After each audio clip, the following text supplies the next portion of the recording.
사람들은 나이가 들수록 두 가지가 어려워진다고 합니다. 하나는요, 이 작은 글씨가 잘 안 보이는 겁니다. 저만 해도 이 작은 글씨가 잘 안 보이고, 이 어떨 때 보면 찬송가 뒤에 교동문이 잘 안 보이더라고요. 그래서 전번에 한 분은 잘못 읽은 것도 있습니다. 살짝 여러분들이 양해해서 넘어가서 그렇지, 창피하더라고요. 그리고 또 하나, 점점 어려워지는 것 중에 하나는 남의 말을 듣는 겁니다. 여러분, 나이가 들수록 남의 말을 잘 들을 것 같죠? 잘 못 듣습니다. 희한한 건, 아내가 여보, 설거지 좀 해주세요. 이런 말은 잘 안 들리는데, 손주가 할아버지, 아이스크림 사주세요. 이러면요, 얼른 귀가 번쩍 열리면서 사주게 되는 이런 모습을 보게 됩니다. 사람은 듣고 싶은 말은 또 귀가 어두워도 잘 들리는 것 같아요.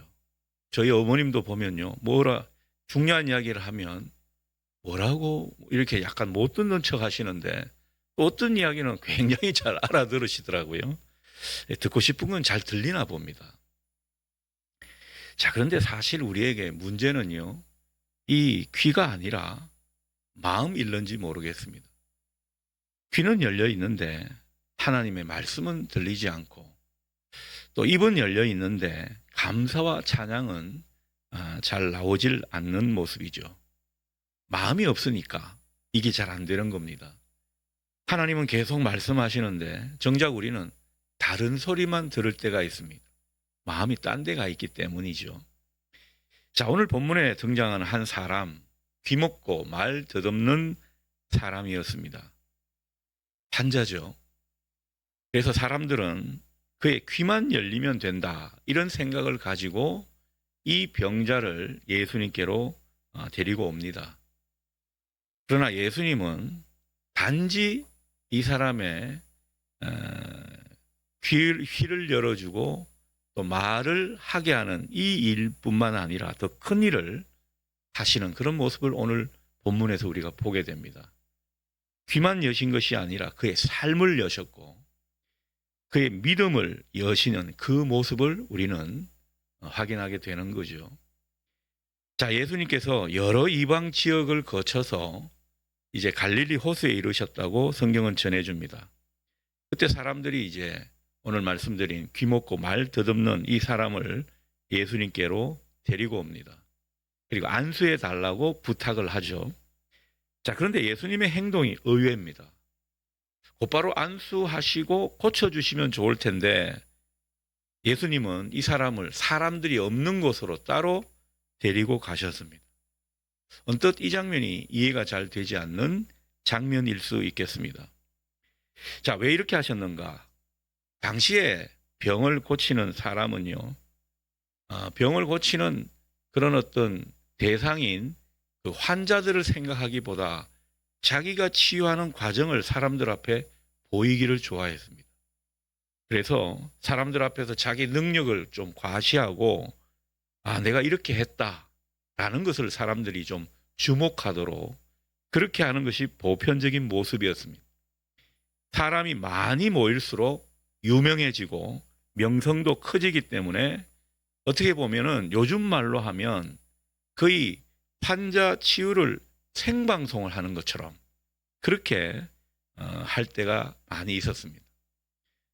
환자보다는 치유하는 사람을 더 돋보이게 하는 행동이지 않습니까? 자, 이게 당시 치유 좀 하신다는 분들이 보여주었던 모습입니다.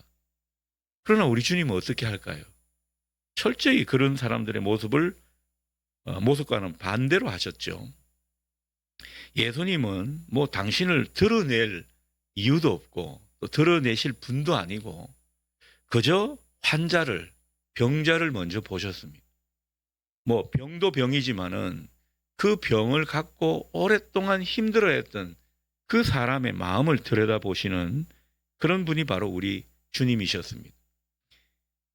기적을 일으키는 것도 중요하지만은 그런 한 영혼을 귀하게 여기시는 그 모습이 바로 우리 주님이 사람들을 대하신 모습입니다. 그도 그럴 것이 이 환자, 이 병자는요, 귀 먹고 말 더듬고 하니까 얼마나 사람들 시선을 많이 받았겠습니까? 근데 사람들이 주목하는 가운데 낳게 되면 그것 또한 어떻게 보면 좀 굴욕적인 그런 모습이 있을 수가 있었을 겁니다. 사람들한테 동정과 호기심의 대상이 되는 것을 자기는 많이 감내하고 살았는데 그 주님이 그 모습을 이제 간파하신 것이죠. 그래서 따로 불러낸 것입니다. 예수님은 사람들 막 호기심으로 이 자리에 있었던 사람들에게서 떼어 놓으신 것입니다. 그러고 보면 참 우리 주님은 따뜻한 분이세요. 그 마음을 읽고 상대가 불편하지 않도록, 상대가 더 상처가 되지 않도록 그렇게 헤아리시는 분이 바로 우리 주님이십니다. 그래서 주님은 사람의 상처를 공개적으로 다루지 않으시는 그런 모습이죠. 이 병자를 조용히 품으시는 그런 선택을 하신 것입니다. 그리고 다른 사람들한테 주목받는 그것이 아니라 이 한 영혼을 불쌍히 여기셔서 이 영혼이 안심되도록 그렇게 이끄시는 모습입니다. 여러분, 이 주님의 모습은 우리를 대하실 때도 마찬가지라고 봅니다. 사람들은 우리의 문제를 먼저 봅니다. 우리가 뭐 문제가 있나 없나, 그리고 그 문제에 가지고 가십거리로 삼기도 하고 그렇게 하는 것이 사람들의 모습입니다. 그러나 예수님은요, 우리 문제를 먼저 보시는 게 아닙니다. 우리 마음을 보세요. 우리 마음을 들여다보시면서 주님께서 터치하시는 것이죠. 여러분, 기도의 자리가 중요한 것은 바로 그런 체험을 할 수 있기 때문입니다. 우리가 진짜 주님 앞에 내 진정 어린 마음으로 진실된 기도자로 나아가게 되면 주님은 우리 마음을 터치해 주실 줄 믿습니다. 그래서 주님 앞에 우리가 기도하고 나면 이상하게 마음이 편안해지는 것, 주님이 터치하신 것 아닙니까? 문제가 아직 해결되지 않았는데도 위로를 받게 되고 뭔가 턱하니 믿는 구석이 생기게 되는 것, 주님이 우리를 만지셨기 때문입니다. 오늘 이 저녁에 우리가 함께 나중에 기도할 때도 주님이 여러분의 기도하는 가운데 여러분의 마음을 만져줄 수 있기를 축복합니다. 주님은 우리의 문제를 해결하시기 전에 먼저 우리를 품으시는 주님이신 것을 오늘 이 병자를 통해 우리는 보게 되는 것입니다. 자, 예수님께서 이제 귀먹고 말 더듬는 사람을 치유하십니다. 33절은 그 과정을 보여주죠. 자, 이때 예수님의 행동은 아주 특이합니다. 좀 기괴하기도 합니다. 예수님은 손가락을 그의 양귀에 넣으시고 침을 발라 그의 혀에 손을 대신 후에 하늘을 우러러 보십니다. 어떻게 보면 일반적인 사람들 시선에는 아주 낯선 모습이죠. 뭐 좀 약간 불결하기도 하고 예수님이 왜 이런 모습을 보이시나 맞듣지 않게 생각할 수 있는 그런 장면입니다. 여러분, 예수님의 의도가 무엇이었을까요? 예수님이 독특한 치료 기술로 이런 모습을 보여주신 걸까요? 그건 아닐 겁니다. 예수님은 예수님 나름대로 사랑의 표현으로 이렇게 하신 것입니다. 예수님은 인격적인 치유 과정을 택하신 것입니다. 말이 통하지 않는 사람에게 가장 확실한 언어는요, 몸짓이라고 할 수가 있겠습니다. 예수님은 지금 그 병자에게 손으로 말씀하고 계신 것입니다. 많은 말을 하는 것이 아니라 손으로 말씀하시면서 그 치유 과정을 통해서 내가 너를 안다. 내가 네 아픔을 안다. 네가 얼마나 힘들게 살았는지. 다른 사람은 너를 외면해도 나는 너를 외면하지 않겠다. 내가 너를 치유해 주겠다. 이 말씀을 그냥 행동으로 표현하신 것입니다.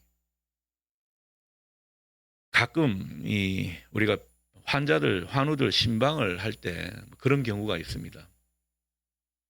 기도할 때 손을 꼭 잡아드리는 그런 경우가 있거든요. 어떤 분들은 이 손을 꼭 잡고 기도하면 기도가 채 끝나기도 전에 눈물을 주르르 흘리는 그런 경우가 있습니다. 말 때문이 아니죠. 나를 이렇게 마음을 써주는 목사님이었구나. 이걸 느끼는가 봅니다. 그리고 그때 이제 그 환자분, 한우 되는 분의 고백을 들어보면, 목사님의 그 손을 잡아주는 것을 통해서 뭔가 느낌이 왔다는 거죠. 여러분, 예수님은 이렇게 치유하시는 그 몸짓을 통해서 그 사람에게 안심을 시켜주시는 것이고, 믿음을 일으켜주시는 것이고, 그리고 주님과 연합되도록 그렇게 하신 것이라고 볼 수가 있겠습니다. 주님의 사랑이 전달되도록 몸짓 언어를 쓰신 것이죠. 여러분, 아이들 이제 뭐 손주분들 곧 볼 테고, 보시는 분도 있고, 손주분이 아주 주렁주렁이란다. 아주 많은 분도 있고, 그런데 여러분, 그 손주들도 그래요. 그 뭐 머리가 아프다 그러잖아요. 그 아픈 머리에 손을 얹고 한참을 기도해 주게 되면, 기도할 때, 기도하고 나서 뭐 이게 나았는지 안 나았는지 모르지만, 아빠, 제가 나은 것 같아요. 이런 식의 응답을 할 때가 있습니다. 그만큼 위로가 되고, 그만큼 하나님의 사랑이 아빠를 통해서 전해진 것을 느끼기 때문에 이제 그런 말을 하게 되는 것이죠. 여러분, 우리가 환우에 대해서, 아픈 지체에 대해서 기도할 때는요, 이런 어떤 사랑을 느낄 수 있도록 우리 마음을 표현하고, 때로는 뭐 허깅이라든가 손을 잡는다든가 그런 모습을 통해서 두려움을 사라지게 하는 이 모습, 굉장히 중요한 모습 같아요. 여러분, 목사만 그런 일을 할 수 있는 게 아니지 않습니까? 여러분들이 함께 구역원들이 됐든, 아니면 좀 같은 이 지체라 하더라도 연배가 좀 어리면은 언제든지 이런 어떤 안수하면서 기도하는 가운데 주님의 사랑이 전달되도록, 그래서 그 병자가 안심이 되고 주님을 더 바라볼 수 있도록 가교 역할을 하는 것, 얼마나 중요한 일인지 모릅니다.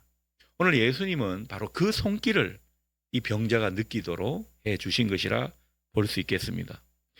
여러분, 그러니 우리 주님은요, 병만 고치시는 분이 아닙니다. 병만 낫게 하시는 분이 아니라 먼저 상한 마음을 만지시고 마음의 병도 해결해 주시고자 하는 분이 우리 주님이십니다. 그래서 오늘도 우리 주님은요, 우리의 상처 어린 마음을 외면하지 않으십니다. 말하지 못한 아픔까지 주님은 다 알고 계실 줄 믿습니다. 그래서 주님은 우리 영혼 깊은 곳을 조용히 어루만져 주시기를 때로는 바라신다라는 거죠. 그래서 우리가 기도할 때는요, 뭐 많은 말을 때로는 하기보다는 내가 너무 힘이 들고 너무 좀 압박감을 느끼고 또 마음이 눌림이 있다고 할 때는 그저 그냥 주님 이름만 계속 외치시면서 좀 더 깊은 자리로 들어가는 것도 좋은 것 같습니다. 주님의 그 깊은, 우리 영혼 깊은 곳을 터치해주는 그 체험을 우리가 하게 될 수 있기 때문입니다. 여러분, 그 손길을 경험한 사람은요, 얼마나 힘을 얻는지 모릅니다. 얼마나 주님 곁에 살아가는 것에 힘이 되는지 모릅니다. 사실 우리가 주님과 함께 살아간다는 것이 말처럼 쉬운 일이 아니잖아요. 이런저런 체험이 우리에게 있을 때 주님과 함께 살아가는 것이 우리에게 복이고 행복의 바탕이 되는구나, 이런 것들을 많이 경험하게 될 줄 믿습니다. 자, 그런데 이 환자를 터치해 주시던 예수님이 갑자기 하늘을 우러러 탄식하시죠. 34절입니다. 하늘을 우러러 탄식하시며 그에게 이르시되 에바다 하시니 이는 열리라 라는 뜻이다. 그렇게 우리에게 전해주고 있습니다. 자, 여기서 탄식하다라는 말은 헬라어로 스테나조라는 말인데요. 이게 이제 조금 더 풀어서 말씀드리면은 마음 깊은 곳에서 터져 나오는 신음, 가슴을 쥐어짜는 그런 어떤 탄식, 이런 것을 의미하는 것입니다. 예수님은 왜 이 가슴을 쥐어짜는 탄식을 이 대목에서 하셨을까? 뭔가 이 병 고치는 데 있어서 자신이 없어서 그런 것입니까? 당신이 능력이 없다고 판단돼서 탄식하신 것입니까? 그건 아닐 겁니다. 한 사람의 아픔을 자신의 아픔으로 여겼기 때문에, 자신의 아픔으로 품으셨기 때문에 탄식이 터져 나온 것이죠. 여러분, 말 못하고 귀가 어둡고 이 병자가 살아온 세월이 얼마인지는 정확하게 나타나지 않지만 그 세월 동안 얼마나 고통을 느꼈겠습니까? 얼마나 신음하면서 살았겠습니까? 그 사람의 고통과 신음이 그대로 예수님께 전이된 거죠. 공감하시는 우리 주님은 이런 능력이 있었다라는 거죠. 그러니까 탄식하게 되는 겁니다. 여러분, 우리가 자식들을 위해서 기도하고 불신 가족을 위해서 기도할 때도 그냥 기도하는 게 아니라 탄식하며 기도하는 이 모습이 필요합니다. 하나님, 저들을 불쌍히 여겨주십시오. 여러분, 우리가 진짜 예수 믿는 것이 자신이 있고 예수 믿는 것이 당당하고 예수 믿는 것을 통해 영원한 천국을 소유한다는 확신이 있게 될 때 그렇지 않은 사람 얼마나 불쌍합니까? 그래서 그저 그런 마음으로 우리가 기도하는 것이 아니라 가슴을 쥐어짜듯 탄식하며 때로는 기도할 필요가 있습니다. 뭐 늘 그럴 수는 없죠. 사람이 어떻게 늘 그렇게 기도할 수 있겠습니까? 그러나 하나님께서 뭔가 마음을 주실 때는 그런 기도가 필요하다는 거죠. 여러분, 이 탄식하며 이 환자를 놓고 이 병자의 고통이 당신의 고통이 되게끔 하면서 기도하는 그 가운데 기적은 일어나는 줄 믿습니다. 여러분, 하나님의 모든 기적은 불쌍히 여기는 마음, 그 긍휼의 마음의 자리에서 시작된다고 성경은 말하지 않습니다. 여러분, 우리 주님은요, 멀리서 우리를 바라보시는 분이 아닙니다. 주님은 특히 우리의 아픔과 함께 하시는 분이십니다. 제가 기쁠 때, 슬플 때 이렇게 이제 좀 영적으로 임상 실험을 해보면 제가 막 기쁠 때 주님은 함께 하시는 것 같지만은 많이 느끼지를 못하겠더라고요. 일단 제가 너무 기쁘니까 주님의 기쁨이 저한테 이제 느껴지지 않는지도 모르겠죠. 그런데 제가 너무 슬프고 너무 마음이 아플 때는, 그때는요, 주님을 찾을 때 주님이 함께 아파하신다는 것을 느끼게 됩니다. 주님이 얼마나 공감을 많이 하시는 주님이신지 모른다라는 거죠.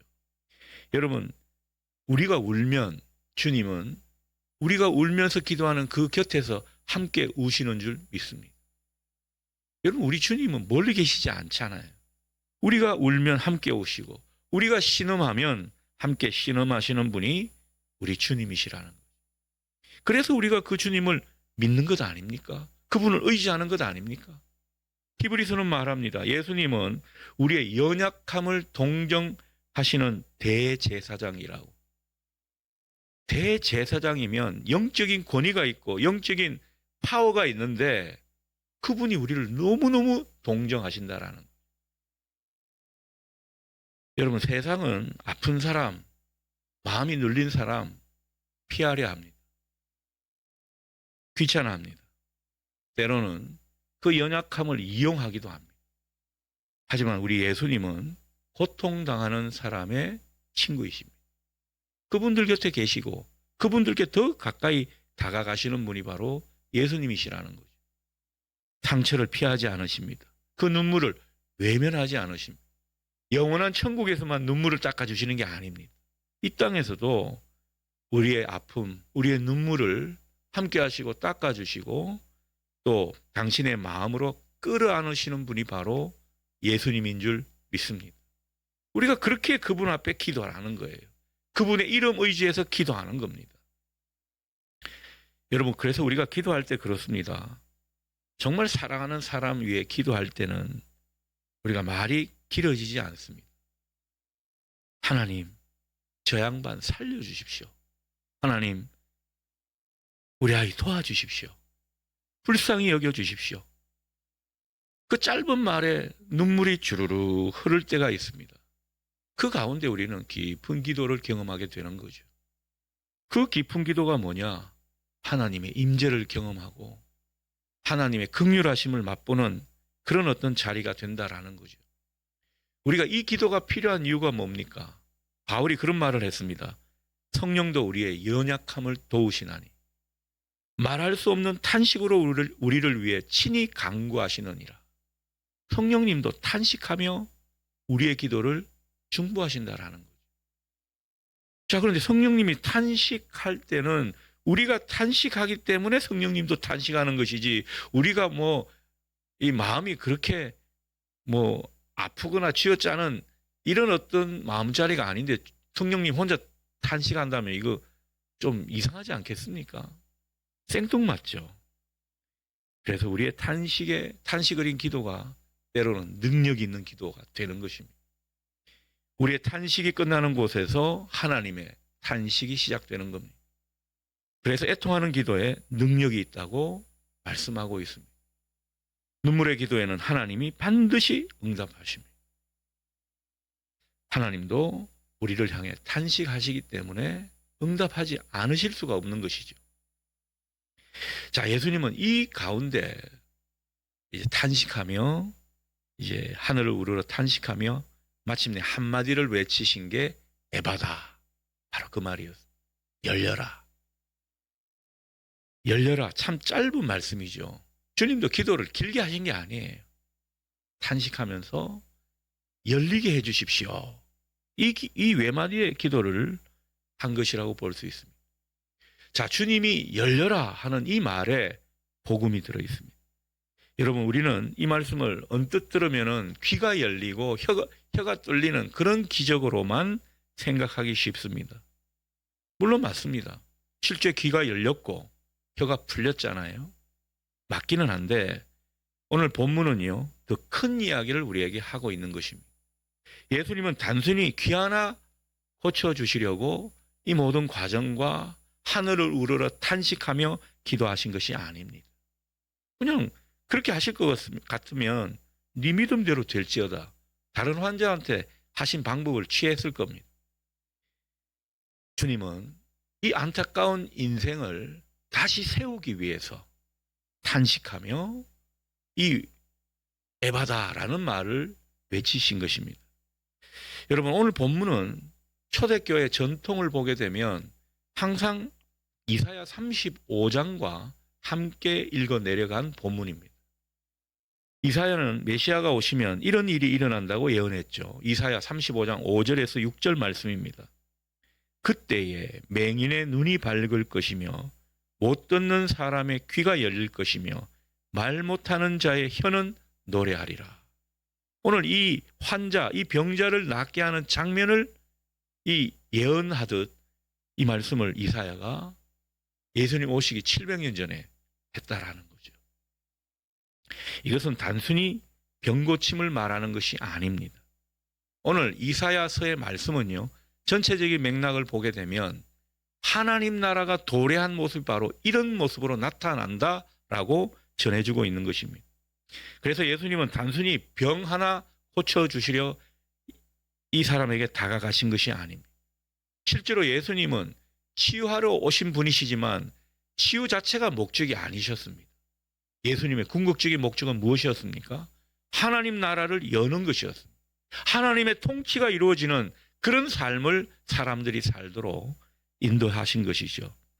그래서 십자가 예수님을 통해서 우리 안에 하나님 나라가 열려지게 된 겁니다. 그 하나님 나라가 열려진 모습이 무엇입니까? 죄와 사망이 물러가고 대신 우리 안에 영원한 생명이 이루어지게 된 것입니다.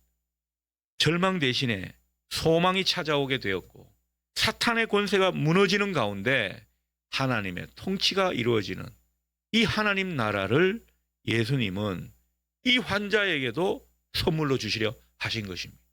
그래서 예수님께서 에바다 이렇게 외치신 것은 귀만 열려라, 혀야 뚫려라 이 말씀이 아니라 하나님 나라가 너의 삶 속에서도 시작되어라.